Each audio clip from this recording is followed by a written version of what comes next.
மூன்று எலி ஓடி வந்து முக்காலி போட்டுச்சான். 4 எலி ஓடி வந்து நாதஸ்வரம் வாசிச்சான்.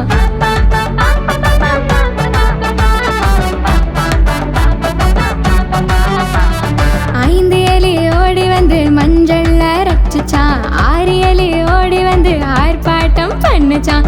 7 எலி ஓடி வந்து ஏணி மேல ஏறிச்சா. 8 எலி ஓடி வந்து எட்டி எட்டி பார்த்துச்சான்.